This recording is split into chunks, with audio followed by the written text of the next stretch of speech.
man or one woman and leave it at that and say that we have educated some people. Why isn't society becoming better? Because society has those ideologies of patriarchy ingrained in its every aspect.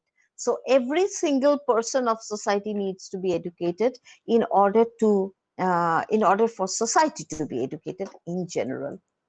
But all that has to be changed in order to bring about a revolution in the female manners. Now, this is what Mary Wollstonecraft says, and people like us, we pounce upon that word and we say, this is not a good word to use. What do you mean by female manners? She says, bring about a revolution in female manners. Now, what are female manners? Again, if you say that so and so mannerisms or so and so demeanors are womanly demeanors or feminine demeanors, you again are creating gender roles.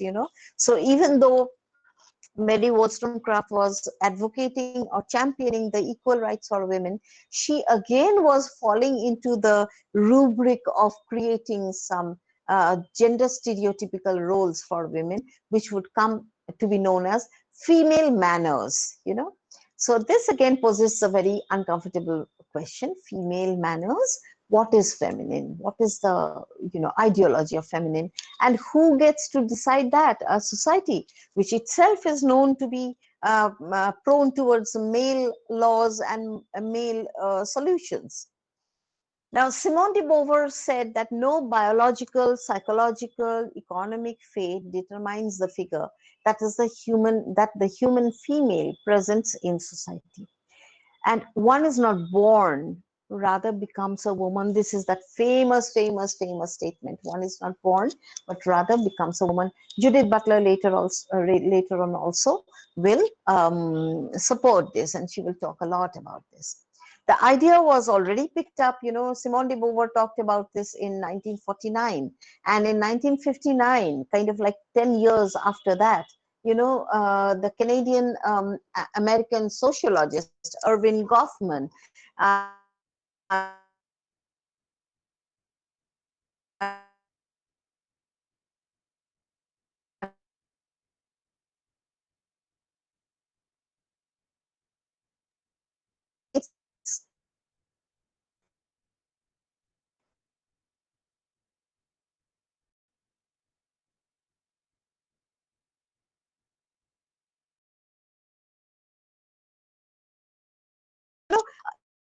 approach. And if there is, I remember that this is just a digression, but it's an interesting one. It will help prove my point. I remember that at one point of time in my in the staff room, and my colleagues, mostly male colleagues, because in our department now we are a little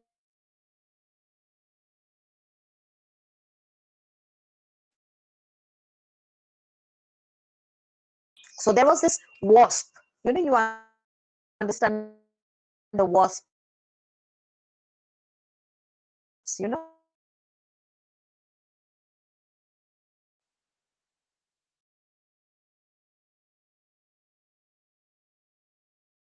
So this flying around in the room. So there was this wasp flying in the room, and what I did is that I took up a magazine, folded it up, and I swatted it, and when it fell to the ground, I went and stepped on it, to kill it. And one of my male colleagues said, my God, you're so savage, you're not like a woman at all. What I understood is that, so women are not supposed to stamp out a wasp. They are supposed to be scared. They're supposed to scream in fear if there is a wasp, flying around the room, but they are not supposed to deal with it themselves.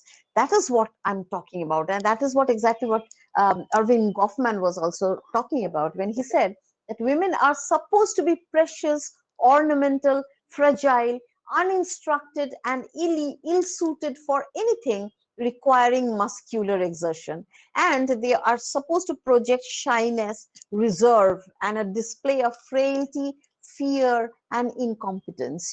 There was a lot of times when I found that I was whenever it came to computers, I was supposed to go to my male colleagues and ask them, how should I do this? And the moment I did not do that, the moment they found out that I was well versed in how to use the computer and I could do my own job, there were some people who said she's too big for her boots. So it happens, in society, you're supposed to be very fragile, you're supposed to be very weak in technological things, so that is the role that society prescribes for you. In 1990, the American author Judith Butler, in her 1990 book, Gender Trouble, Feminism and the Subversion of Identity, theorized that gender is not fixed or inherent, but rather a socially defined set of practices and traits that have, over time, grown to become labeled as feminine or masculine. So gender roles are performed. They are dictated to us by society and we just perform them. That is what is known as what Judith Butler called the performativity of gender. Chris Whedon, again, coming back to her, to say that patriarchal relations are structural is to suggest that they exist in the institutions and social practices of a society and cannot be explained by the intentions, good and bad, of individual men and women. So we are born into a society which is educated about the roles of men and women. Now, this is the ecological systems theory, which was propounded by Yuri Bronfenbrenner. Now, he says that as the individual, we are right at the center of these concentric circles. And the different circles that we have around us, they are always there all about us, and they represent the different systems of society. The immediate near system is microsystem, mesosystem, exosystem, and then we have the macro system. And on top of that, outside everything, there is the chronosystem, which I haven't shown in this diagram. So what are the systems? The microsystem is the family, the school, the religious institutions. The mesosystem is the interconnection between the different microsystems, between the family and the teachers, like parent-teachers meetings, the two microsystems are coming together to form one mesosystem. Exosystem is the interconnection between the microsystems and the mesosystems. The macro system is the arching culture, like the Indian culture, the Western culture that you have, that is silently but very powerfully shaping our lifestyles all the time. And the chrono system that we were talking about, chronos means time. So chrono system means the system that depends on time in order to find out how to shape your life, So that was what Bronfenbrenner talked about. So if we really look deeper, we will see that the social institutions which we enter as individuals, like, the institutions of family, schools, colleges, teenage fashion, pop culture, churches, the worlds of world, leisure, all these things pre-exist us, which means that they were already there and we were just born into that setup and we started accepting it.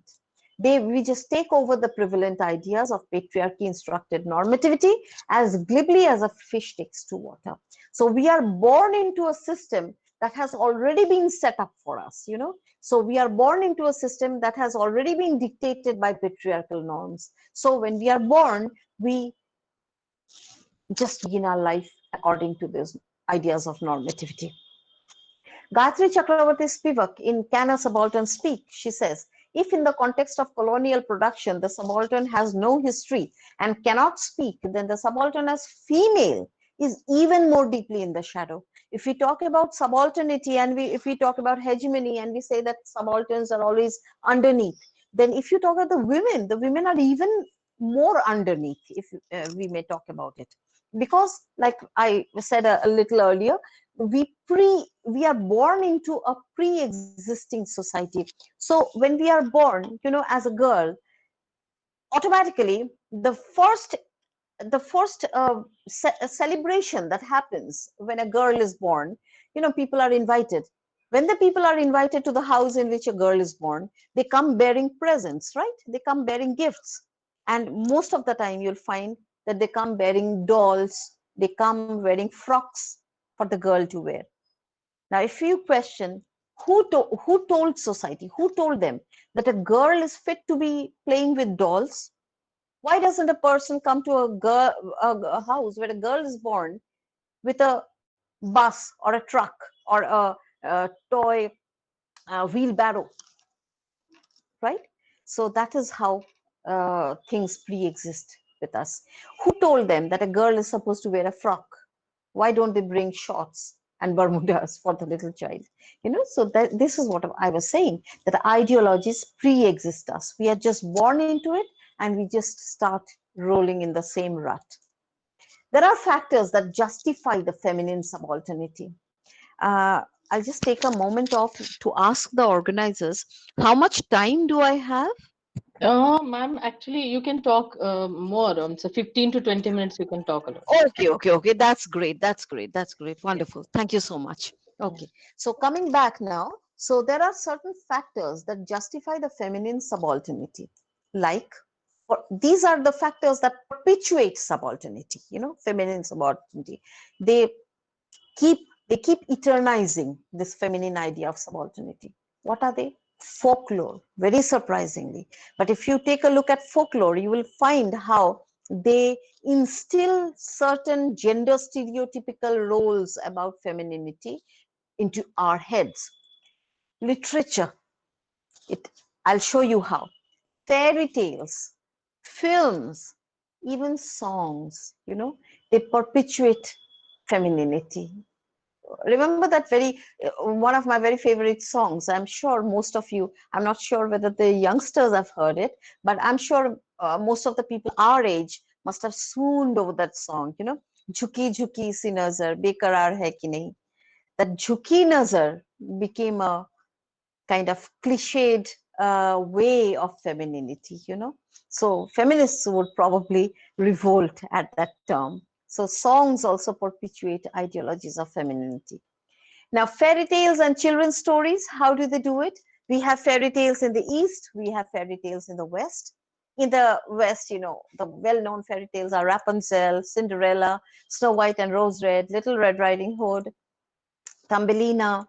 And in the East, we have tales like Sukhu and Dukhu, we have Chandra Lalat, we have Shakuntala, we have test cases now. Let's see how they perpetuate femininity, how they perpetuate gender's typical roles.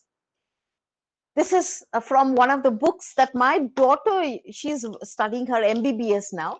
But when she used to be young, she used to have those books of fairy tale. So I borrowed them from her and I have taken some lines out of her books. This is one of the books, you can see this is about Rapunzel. So here you find the archetype of the bad and ugly but powerful woman. So in the fairy tales, whenever a woman is powerful, she's bad, she's ugly, she's a witch. This is from, another story. And look at the line that I have underlined. Alas, she said, if I cannot eat some radishes from the garden behind our house, I will die. The garden behind our house belongs to a witch. And here is the wife who is so stupid and so stubborn that she goes and tells her husband that if I don't get some radishes from the witch's garden to eat, I will die. So she's irrational. She won't listen to reason. So the archetype of the stupid, irrational, and troublesome woman, that is perpetuated through fairy tales.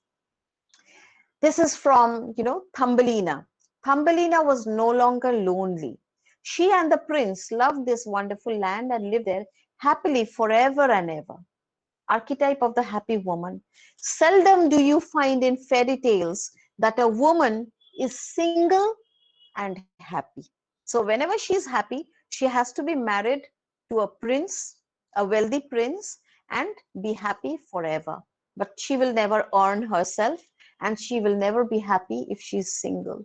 So that is again a stereotype. The accomplished woman, the stereotype of the accomplished woman is only when they marry a rich prince. So a woman is never shown in fairy tales to be accomplished on her own, but we do get accomplished on our own, don't we?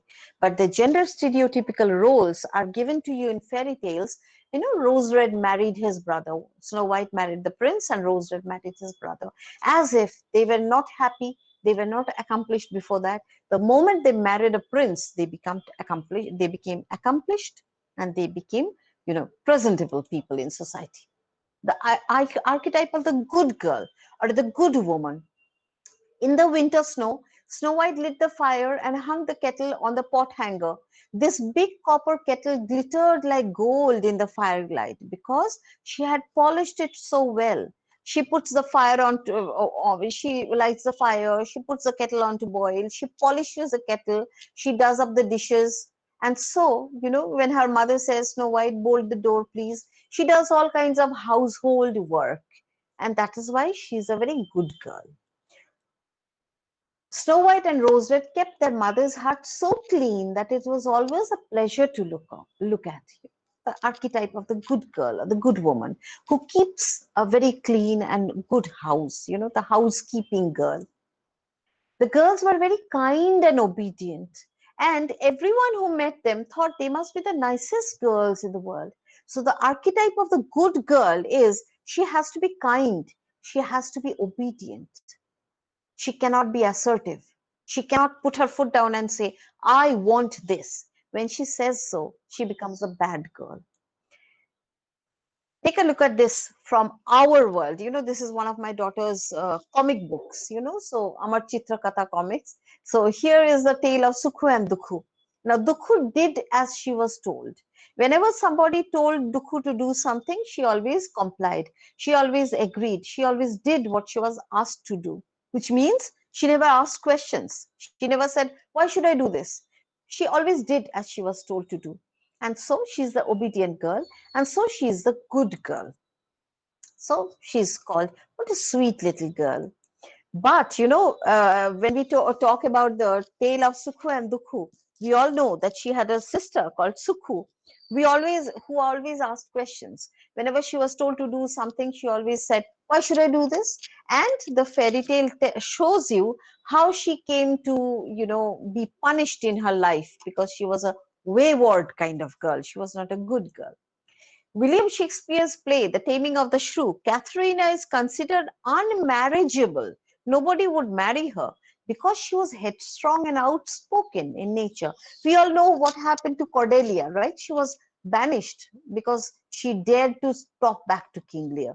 And all those girls who were completely like, very, they sucked up to King Lear, they got huge amounts of property. So submissiveness is often applauded. Being submissive is a very good thing, seen to be a good sign. Now, gender stereotyping also goes on through different gender roles that are prescribed through illustrations in children's books as well. Look what the story shows you. The boy is playing with a wheelbarrow, which is supposed to be kept outside the home, and the girl is playing with dolls and a doll's pram. So she is, right from her childhood, fed the idea that you are growing up to be a mother. You are growing up to be the provider or the mother of children. Gender stereotyping happens that way. Look at the body politics. Look at the way in which the bodies are shown in different books which are handed over to children who are very at a very pliable mental age. They learn whatever they see. So look at the body language over here. The eyes, the tilt of the head, which is, that jhuki nazar once again. And in contrast, look at the picture of the man. This is projecting what we call shaurya. So this is projecting that.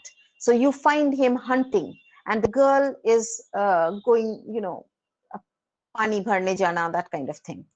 So Marcia Lieberman explained, millions of women must surely have formed their psychosexual self-concepts and their ideas of what they could or could not accomplish, what sort of behavior would be rewarded, or the nature of reward itself, in part from their favorite fairy tales. Don't we learn from our fairy tales? We learn to be, we learn to dream, like becoming like that lucky princess whose prince comes over, to deliver her.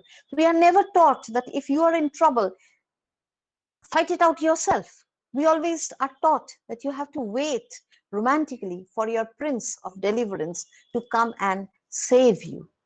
Even playthings conform to the so-called normativity of gender stereotypes. Look at the man and look at the girl. That same shy, glance of the eyes, So straight glance, upward tilt of the head thrown back, confident smile. And for the girl, it's a downward tilt of the head, eyes turned up, coyly, appeasing smile, decked up to perfection. So that is there. This is the Barbie man. You can see the Barbie man and you can see the Barbie girl, the Barbie woman. What are the images that the Barbie woman is projecting? Petite. She has to be thin. Otherwise, she cannot be fat. Otherwise, she will be body shamed. She has to fit into the stereotype of being very thin and petite. She has to be sweet. There has to be a smile on her face. She has to be ever smiling. She has to be trim and slim. She has to be ready to get married. She's very nubile. That always nubile image is, glorified through even dolls. Iteration of cultural agency. Even culture teaches us that a girl's home is with her husband. That's why, a girl, even if her marriage is not working, she feels scared to step out of that not working marriage. So look at here. This is Shakuntala. She has come with Gautami to Dushyant's home, and Dushyant doesn't remember her. And even though the husband doesn't remember their wife, the father figure here, Sage Kanva, he's saying, oh no, a wife's place is with her husband. We must leave her behind. Even though her husband refuses to recognize her, she has to remain with her husband because her place is with her husband. This is what culture teaches us sometimes. Chandra Lalat, this is again a book which I had handed over to my daughter when she was at a very young and impressionable age, just like all children who read fairy tales and folk tales are. This is what we are feeding them. Look at the what is said over here. The king has married a queen, and the other queens who were already there, they are whispering very jealously amongst themselves, and they are saying, it's true, none of us have given him an heir, but what makes him think she will? Which means the king has married 6 times, and again now, the 7th time, because none of the other 6 wives have given him an heir. So, this is projecting the role of a woman as a womb. She is just the progenitor. She is just the production house of an heir. If she can't produce a child, she is worthless. That is what is being taught here. Now the king tells the woman that he has married, dear one, I decided to marry you the day I learned that you are destined to have twins. You are destined to procreate twins, a girl and a boy, and that the boy would have a moon on his forehead and stars in his palms. So the fact that she is destined to procreate a son made her eligible for being a wife of a king. This is what fairy tales teach us sometimes. Socrates, coming back to the Western world, sorry, Socrates, a well-known exemplar of love and wisdom, he once said he tolerates his first wife Xanthippe because she bore him sons. That is what made her eligible for his tolerance. Otherwise, probably he wouldn't have tolerated her.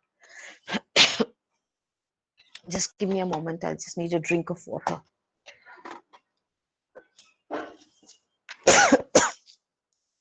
Sorry. Yeah, yes, ma'am. Yeah, I just need a drink of water. Thank you. That was my helpful daughter with a drink of water.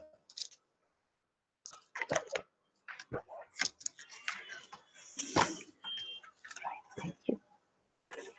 Right. So coming back to Socrates, Socrates said that he tolerated Xanthippe because she bore him sons.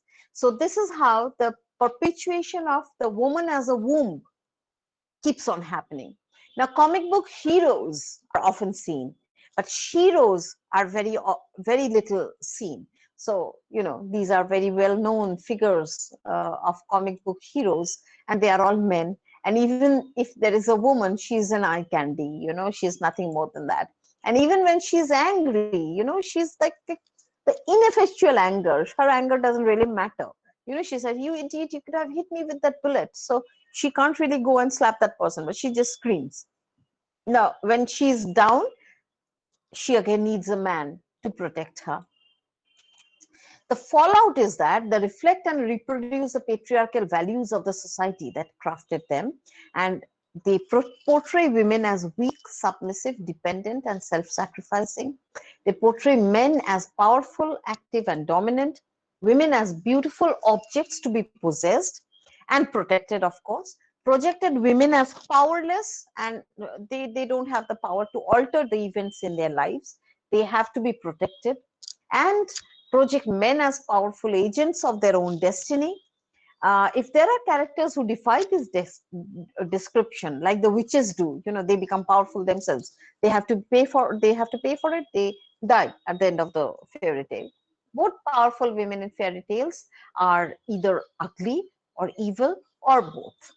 The wise woman or the fairy godmother are powerful, but are projected as superhuman and belonging to another world. So that you understand they are not normal human beings. So you don't really, you kind of like have the impression that, oh, they are not like us. We are like the normal people, like the princesses, but the fairy godmothers don't happen in real life.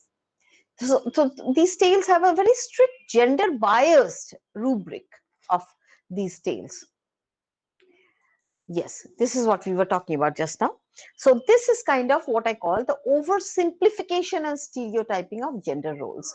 So this is how gender roles are perpetuated through fairy tales. Now I will leave these out because I think I might run short of time a little bit. So I will not dwell upon these slides a little bit. Now, there are newer sides of the coin as well, like the Powerpuff Girls. My daughter was mad about them when she was young. So they are powerful girls. So things are turning. That is the good thing. That is a good side of that's the silver lining of the cloud. And things are turning towards, women's empowerment through these cartoon figures as well. But again, still, the Wings Club, look at the girls, they still project a kind of body stereotyping, don't they? So that is still there, but slowly things are happening. They do have agency, they do have power in their hands. The Hawk Girl, you can see that the bodies are still structured in a way which is male stereotypically oriented. The gaze that is forming these bodies is still stereotypically male. And so things are changing, yes, but you can understand that one look cast at these sheroes, as I love to call them, would belie a larger than life role playing. Women in real life don't look like them. They look like me, who don't have a good figure, who don't look pretty, but we are powerful women, we are strong women, we are mentally physically strong, aren't we? But we don't look like Barbie dolls. So that kind of projection again of the sheroes, that again is punctuated by a typical body language that is nothing like the normal human girl or woman is like. This is what we know as the le regard, or the gaze. Jean-Paul Sartre, in his Being and Nothingness, he talked about this. He is the existentialist philosopher, we all know that. So he started talking about the concept of the gaze, the act of gazing. Gazing means looking in a very fixed way at somebody. The act of gazing or looking at somebody, at someone else, creates a subjective power difference. How is that? Because a person being gazed at is an object and not a human being. So that person becomes an object of gaze. The birth of the clinic was a work by Michel Foucault, and over there, Michel Foucault talked about the medical gaze, the gaze of the doctor. When the doctor gazes at the patient, he is obviously in a power position in medical diagnosis. This started the discourse of unequal power dynamics between the doctor and the patient. So it all began with that when the doctor gazes at the patient, if the power equation is not equal, obviously the doctor is more powerful and the patient is weak. So there is a power dynamics working there. But slowly it started getting into the cultural hegemony of intellectual authority that society grants to the gazer, the medical knowledge, and the doctor. In Discipline and Punish, The Birth of the Prison, Foucault elaborates, he talks about the gaze more than anything else as an apparatus of power based on the social dynamics of power relations and the socio-political dynamics of disciplinary mechanisms. Every kind of gaze has a signification. Every gaze balances a power equation. The male gaze is something that Laura Mulvey talked about as an offshoot of what we are talking about today, the ideology of feminism. Now, Laura Mulvey, she was a film critic actually. She coined the term male gaze, which is now conceptually contrasted and opposed by the term known as female gaze. As a way of seeing women and the world, the psychology of the male gaze is comparable to the psychology of scopophilia, which, if translated into English, would mean the pleasure of looking. Now, Mary Devereux in the oppressive text says, in New Cities, defines male gaze like this. Male gaze, I'm quoting, male gaze is the act of depicting women and the world in the visual arts and in literature from a masculine or heterosexual perspective that presents and represents women as sexual objects for the pleasure of the male viewer. When you are looking at women projected in the visual arts, it might be paintings, it might be cinema, you can see that the women are being projected in a way in which men would like to see them. So they are projected in a way which would please the male gaze. So that is why it is said that oftentimes literature or the visual arts, they conform to the male gaze, perpetuates patriarchy in the Foucauldian power panopticon way. You know what Foucault talked about when he talked about the panopticon. I won't go into that today because that would take us into a different trajectory. The three ways in which the male gaze manifests itself are scopophilia, which means the pleasure from looking, narcissism, which is when you look at something, you imagine yourself in that position. So when you're looking at how the heroine is singing a song on the screen of your television, you automatically, a part of you projects itself, and you are kind of like vicariously playing the same role. That is called narcissism. And voyeurism is looking as sexual pleasure. That is what three kinds of looking are. Now, just look at this painting. This is Manet, Edouard Manet. In the green, you can see the figure of the woman, whereas the figure of the men are clothed, the figure of the woman is unclothed, and you can see her glance, and you can understand that this is being drawn from a male gaze, the male gaze at the female body. Again, the Titian's Venus with an organist. Johannes Vermeer's A Woman Holding a Balance. Look at the glance, downward cast. It's she's looking down. She's not looking at you. Even when she is there, her glance is averted. Her face is averted. And even earlier in the earlier painting, when she was looking straight at the or at the audience, her glance is very coquettish. It's not a very male, smart, powerful glance. It's a coquettish glance. This is the that archetype, the stereotype of the woman as the mother. Shakuntala by our own Raja Ravi Verma. So look at the body language of Shakuntala. The gaze of the woman is either averted or downcast or lowered, thereby heroing that stance as ideal. So whenever women look at these paintings, or whenever women look at these pictures or these films, automatically women understand that this is the ideal stance for a woman.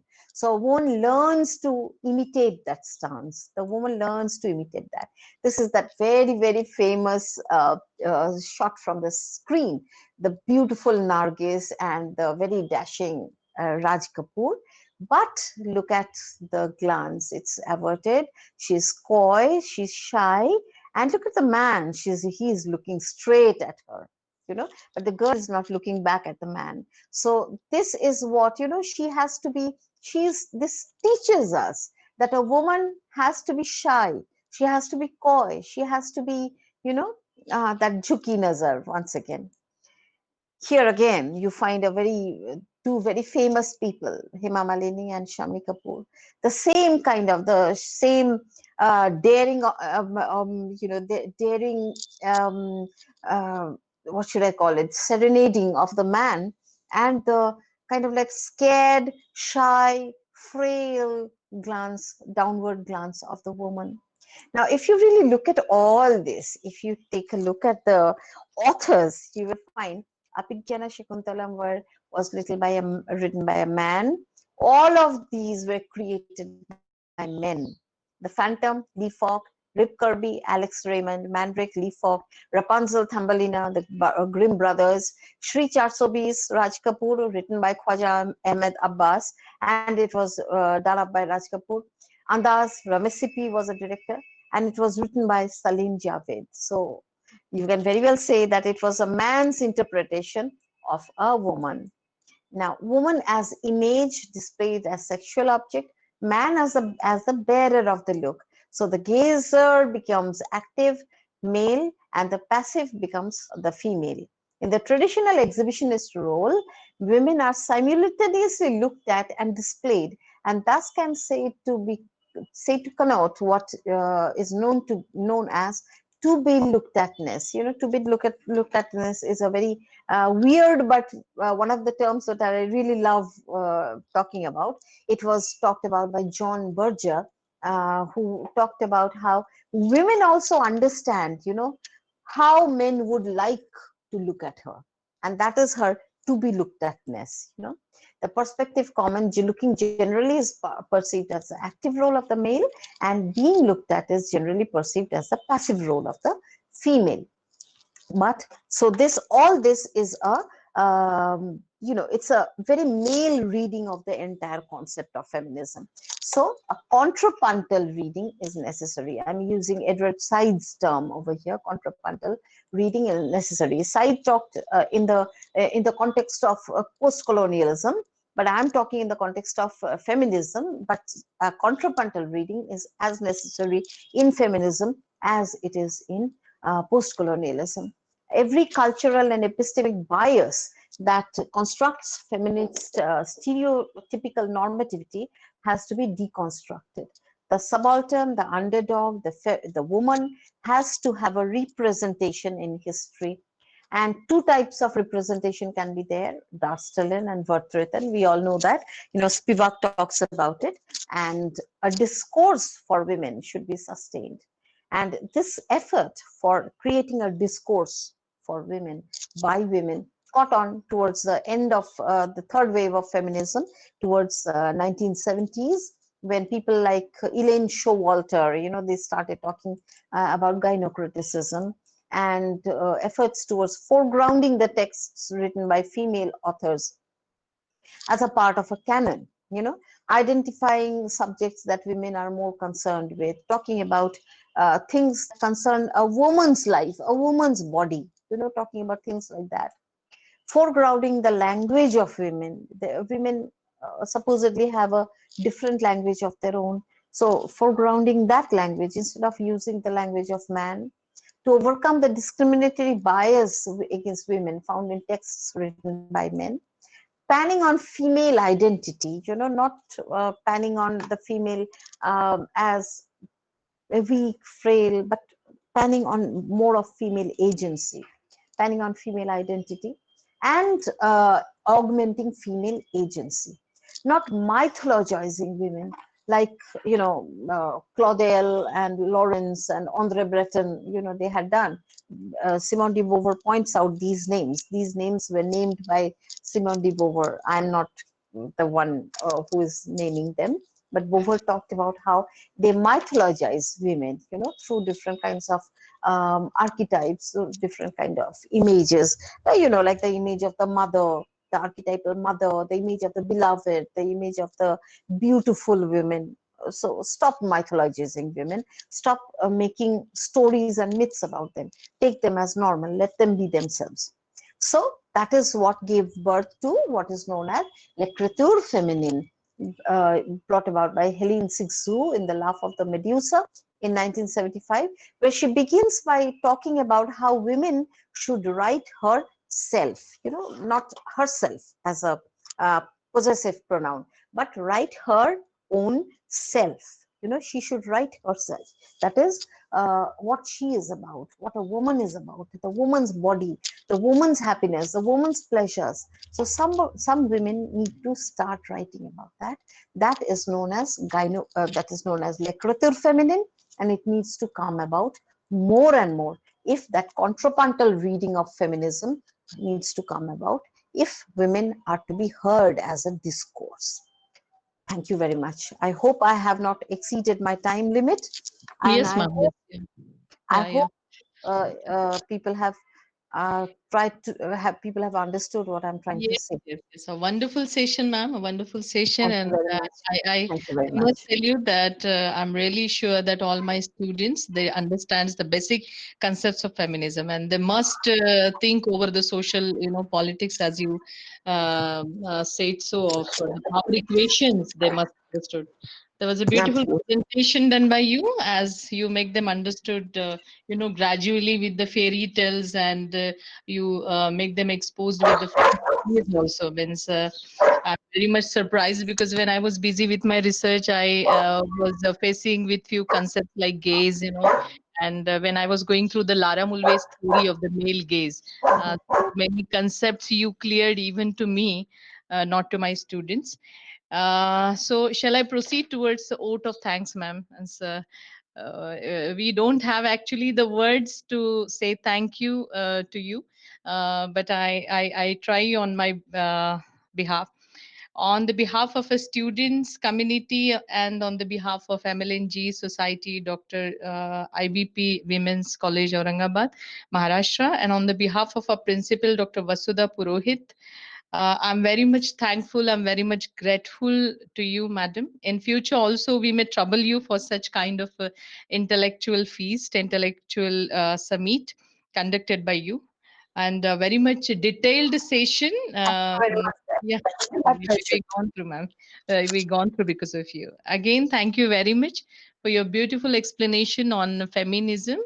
I was in confusion that whether the students will, will hear it because the title that is the feminism and the paradigm shift, that may be hard to them. But you make it very simple, and all students, they're giving responses to me on the Telegram group and on the WhatsApp group that we would like to listen her again in the future.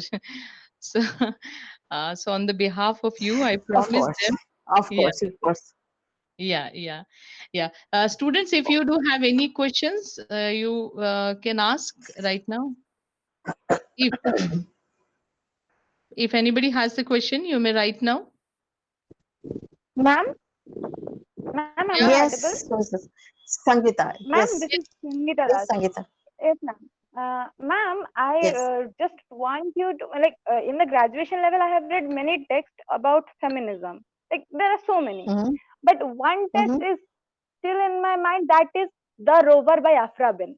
Like the Mm-hmm. things happened in Rover. They are not talking about feminism. They're not taking the like initiative of being so much like the manly kind of thing, but throughout the text we're getting the fact that how women's taking initiatives, how Helena taking disguise for Wilmore, how Angelica Sangeeta, your will voice is everything. breaking. Your Yeah, yeah, voice is breaking. Is it yeah. a problem on my side, or is it Can everybody else No. hear her properly, or is it Yes, only? yes. No, no. I Sangeeta, think your voice is breaking. Yeah, her ma'am. voice is breaking. Yes, her voice is Sangeeta, breaking. Sangeeta, if you could write Hello, your hello. question in the chat box, that Okay, may ma'am, be. I'm doing that. Yeah, yeah, yeah, yeah. Your voice is breaking somewhat. If anybody, yeah, if anybody has a question, Hello, ma'am. hello. Ma'am, I have actually two questions, and my question is going to be a little bit longer. So, may I Mm-hmm. proceed? So, actually, Yes, yes. although by definition feminism talks about the equality, but standing on 21st century, don't you think that it is giving women some extra privileges? For example, take their reservation in various jobs, or Section 46 of Code of Criminal Procedure 1973, or some Hindu Marriage Act. First of all, in the name of feminism, many women misuses these laws, and as a result, men suffers, and all of these things became underreported. As a result, according to a report of Times of India, probably on 2015, 26 July, marital suicide rate is almost double than the marital suicide rate of men are almost double than that of women. This is my first question, and my second question is, when they are giving extra privileges, don't you think that it is actually insulting to women by acting like they are not able to overcome their problems themselves? Hence, don't you think that a true feminist, I mean, who are true feminists, uh, who believe in equality, they should stand against such things. What is your opinion regarding this two topics?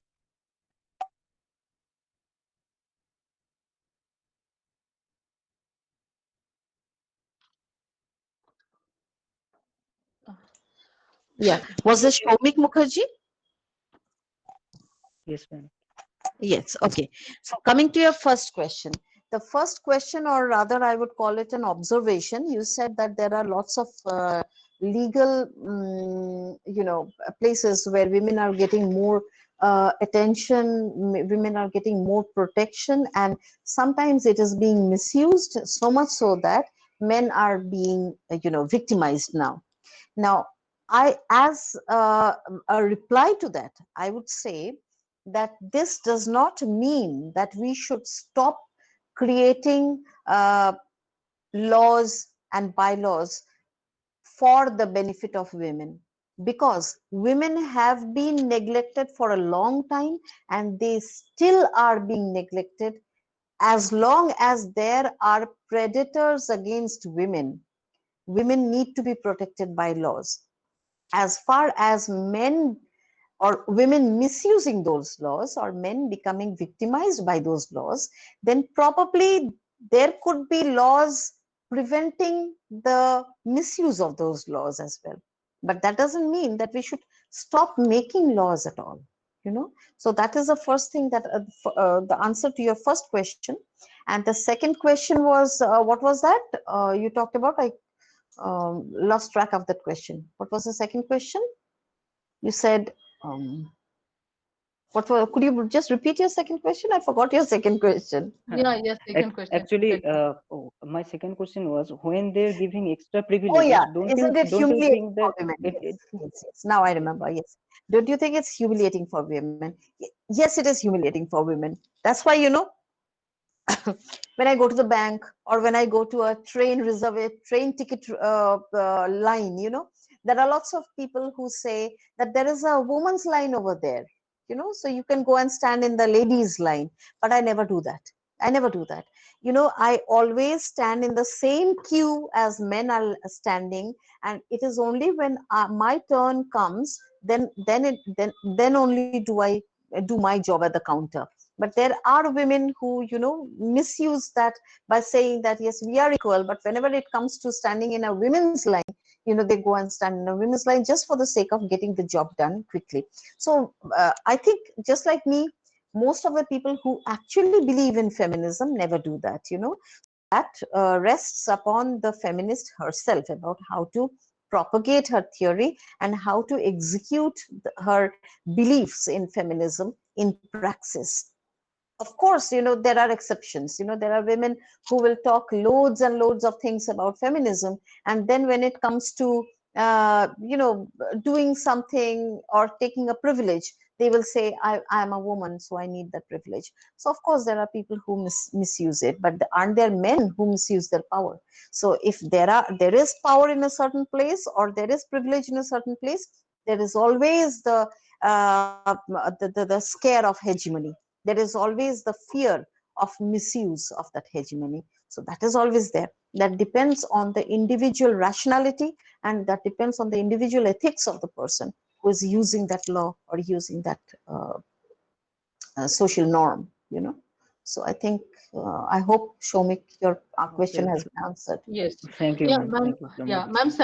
Sangeeta Das. She Yes, writes a question in the chat box. yes. Yeah. I'll go through a question. She just want to ask you or to talk you about Rover by Afra Ben. Though the text doesn't consist that particular term, but throughout the text we can see how the women characters taking initiatives for everything. So she just want your comment on that. Okay, want you to make a comment on it. All right. So this is what I was talking about. If you take a look at the time in which Afra Ben was writing, the Enlightenment was already coming in. So the moment Enlightenment started coming in, people started talking about things from a rational point of view. And the moment you talk about things from a rational point of view, you know, uh, certain things don't make sense, because then you begin to think, why should men have all the privileges?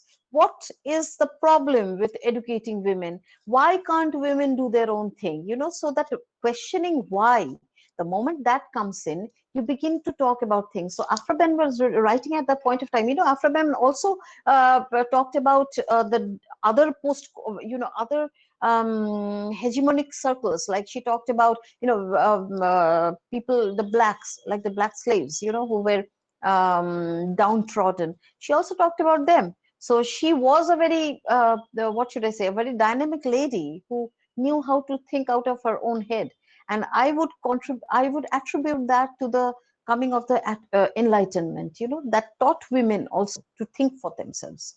That was there. If you take a look at the Enlightenment, you'll find that women played a huge part in the European Enlightenment. They used to have something called salons.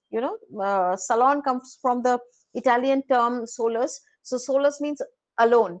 So salons would sometimes be held in the big bedrooms of aristocratic ladies, and the ladies would call very close people, and they would sit on chairs. Some 18 to 20 people, men and women, would sit on chairs, and they would discuss certain matters, political, social, economic, psychological. They would discuss them in those salons, and they would try to reason things out.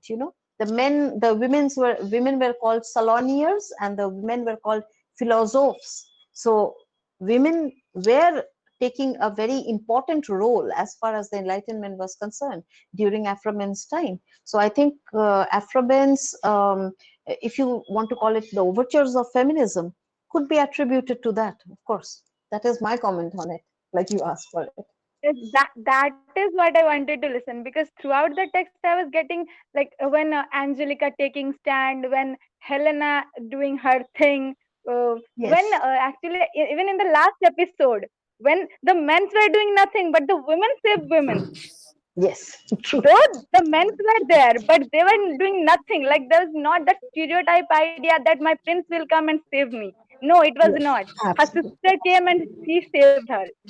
Yes, yes, That that's right. particular thing I wanted to like point out. Okay. Thank you very much for that pointing out. Thank you so much, ma'am. Yeah. Hello, Hello. Yes. hello, Yeah, your hello, microphone, ma'am. Dr. Myself Maharaj. Kritika. Yes. Kritika? Hello, yes, Yes, ma'am. Kritika, I can hear you. Ma'am, I like to ask you when feminism was start in India. You want to know when feminism started in India? Yes, ma'am. Yes, ma'am. Yes, ma'am. Yes, so feminism, came in a very big wave in India during the 19th century. Even in Bengal, I hail from Bengal, like you guys Okay, hail ma'am. from Maharashtra. Maharashtra and Bengal are very similar in certain aspects. Like you had your Savitribai Phule, we had our Begum Rokeya. So there were, and even in the Tagore family, there were women who knew how to think rationally, who knew how to talk about women and for women. So towards the in the 19th century in Bengal is known as the Bengali Renaissance, Bangali Renaissance. That is what we call it in Bengali. So we, the Bengalis, and you Maharashtrians have a lot in common that way. Our women were very powerful. Our women were Yes, ma'am. Yes, ma'am. very powerful, and they were some of the flag bearers of feminism in India. That is what I was saying. That, but when you talk about feminism from uh, a Western point of view, they just don't take these women into purview, because these women are not talked about at all. But we did have very strong women who talked about feminism, Yes, and ma'am. that strain of feminism is still going on, and it was there during the 1947s, when India was becoming independent also, when some of the part of India, some of India went into Pakistan, and so you have people like Ismat Chugtai, you know, who were deeply feministic. And Ismat Chugtai was, in fact, so strongly feminist that she wrote about lesbianism even before Indians were very comfortable with the topic. Her quilt, I think it's called the Razai in Hindi, but in English we call it the quilt. So that talks about feminism and all that. And she was banned also, and she was writing shoulder to shoulder with people like Sadat Hasan Manto. So there were women, a lot of women who were very, very strongly feminist in India. Taslima Nasreen, I think so, ma'am. Yeah, Okay, Yeah, thank you, Taslima ma'am. yeah, Nasreen from Taslima. Bangladesh. Bangladesh, yeah. And she's still Yeah. suffering the fallout of her being a Yes, feminist. yes, So yes, yeah, and yes. but the Western part of the world doesn't really take our women into their Hmm. discussion. That is Discussion. a pity. That is a Yeah, pity. yeah. So Participants, if anybody has a question, Ma'am, yeah, yes, yeah. Anisha. ma'am, gender stereotype, as we were talking about, is still prevalent, like in day to day life, right? So, ma'am, Yes. what as young generation we can do uh, or follow up to stop this gender stereotype for the future or for a better future? First of all, you should participate in more webinars like this, where we talk about gender studies, where we talk about feminism. Because, on a serious note, we should talk more and more about women and their things, because women and their troubles, women and their lives, women and their likes, and their dislikes more. Because remember what Michel Foucault in the Archaeology of Knowledge, he once said that you cannot have a discourse unless three things are there. Number one, if you have a discourse, if you have to have a discourse, then there has to be the person who's initiating the discourse has to be sane, has to be declared sane, having sanity. Now, so talking in an academic forum like this obviously gives the stamp of sanity to anything that you talk over here. So it helps in initiating the discourse. Second thing is, whenever there is a topic for discourse, the topic should not be taboo. Now, when does a topic become a taboo? When you don't talk about it, or rather, when a subject is a taboo, you don't talk about it. But the more you talk about something, the taboo vanishes. So we should talk more. And the third thing is, according to Michel Foucault, in order to initiate a discourse, you should have institutional ratification. So when you can see your ma'am who is organizing this webinar from her college, so there is an institutional ratification to the entire thing. I am talking from on behalf of my university, so there is an institutional ratification. The more we talk about things like this, the more people will understand. And the other thing is learning to dissent, the right to dissent. When the societal panopticon tells you to do certain things, You have to exert your own rationality in order to figure out what you will say yes to and what you will say no to. You know, the more individuals come up, society will change. That is how we ought to do it. Men need to understand feminism more than women do. You know, so men ought to be in seminars like this more than women. You know, so we already know what we want, but men Yes, need to know what we want. yes, That they is have what to we do. listen, they have to listen. Yes, they have to listen. Participants, yeah, participants, if you have question, a very beautiful discussion, Rose ma'am, and a very beautiful presentation done by you. Uh, if yeah, yeah. If anybody has the question, please ask, because we are not going to get anymore, because No, today. no, I'll be there all the time. It's my pleasure all the time. You know, academic forums like Yeah. this are so rejuvenating. And now that I've become the dean of the university, Yes, ma'am. workload is very heavy. Really, So yeah. seminars and webinars and talking in webinars like this is what I love doing. So it's a Yeah. breather for me. So Yeah, anytime. therefore I'm too much thankful and grateful to you, ma'am. And out of your busy Thank you very schedule, much. you give us Thank that much time, and you talk to each and every student. They have a full attention to your talk. Even me, and I have certain queries, and I have a list of long questions. you. But You can yeah, always WhatsApp me your questions and I'll try yes, my best yes, to ma'am. answer Yeah, your yeah, questions yeah, yeah, yeah, yeah, as much yeah. as possible. As Yes, much ma'am. as Yeah, I'm very much thankful to you. A Thank very you. nice session. A very nice session was there. Out of the 6 days, as I'm conducting, this would be the very finest, and this would be very lovable session. From my side, I would like to tell you, friends, tomorrow please come on 11:55. Dr. Geeta Ravi, ma'am, from Bangalore, she would be here for the final day for the valedictory session, and you will get the link of the feedback. I put it in the chat box also. So, ma'am, I'm very much Right. thankful to you. Yeah. Thank you so much. So I'll take your leave now. Thank you Yes, for ma'am. having me. It's Yes, been ma'am. an honor. It's been an Yes, honor. ma'am. Yes, ma'am. Yes, ma'am. Thank you.